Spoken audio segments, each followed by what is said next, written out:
أعوذ بالله من الشيطان الرجيم بسم الله الرحمن الرحيم نحمده ونصلي على رسوله الكريم أما بعد আমার প্রাণপ্রিয় দিনী ভাইরা আসসালামু আলাইকুম ওয়া রাহমাতুল্লাহ।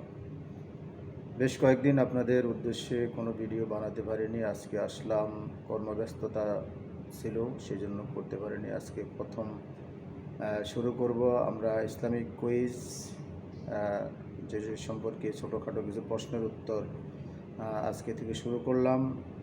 আমরা অনেকে জানি এগুলির উত্তর, আবার অনেকে জানা নাই। যাদের জানা নাই তাদের জন্য উপকার হবে এবং বাচ্চাদের জন্য এগুলি অত্যন্ত শিক্ষণীয় বা প্রয়োজনীয়।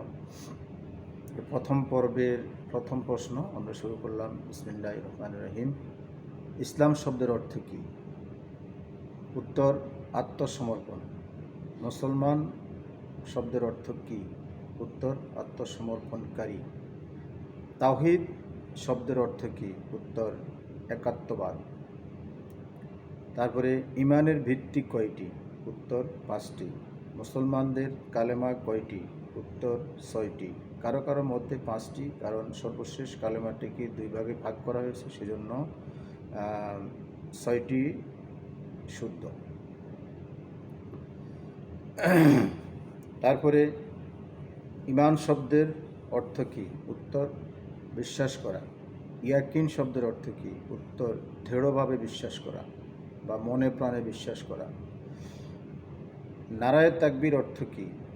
নারায়ে তাকবীর, উচ্চ কণ্ঠে শ্রেষ্ঠত্ব প্রকাশ করা, যার উত্তরে আমরা বলি আল্লাহু আকবার, মানে আল্লাহ সর্বোত্তম, আল্লাহ সর্বোচ্চ, আল্লাহর শ্রেষ্ঠত্ব আমরা প্রকাশ করে থাকি। মারহাবা মানে কি? মারহাবা মানে হচ্ছে অভিনন্দন জানানো, তারিফ করা, প্রশংসা করা।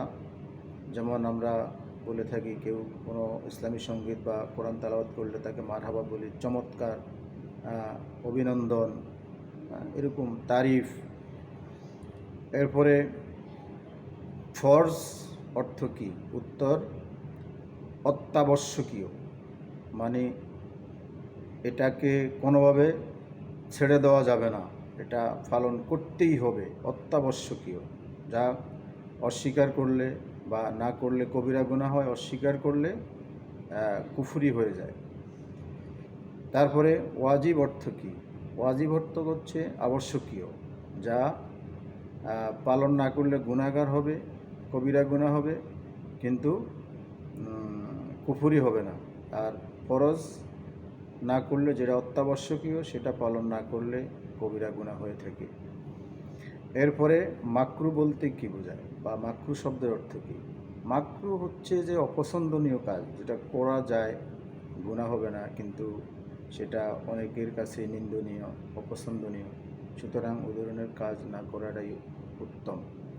নফল শব্দের অর্থ কী? উত্তর, অতিরিক্ত কাজ, মানে ফরজ ওয়াজিব পালন করার পর অতিরিক্ত সওয়াবের আশায় আমরা যে নফল নামাজ, নফল ইবাদত করে থাকি, এটা। প্রিয় ভাই বোন, বন্ধুগণ, যে যেখান থেকে আমার এই ভিডিওটা দেখছেন বা দেখবেন, সকলের প্রতি আমার আন্তরিকতা, মোবারকবাদ। এবং যদি আমার দ্বারা আপনাদের কোনো কিছু শিক্ষা হয়ে থাকে, তাহলে আমি আল্লাহর কাছ থেকে জাযা পেয়ে থাকব।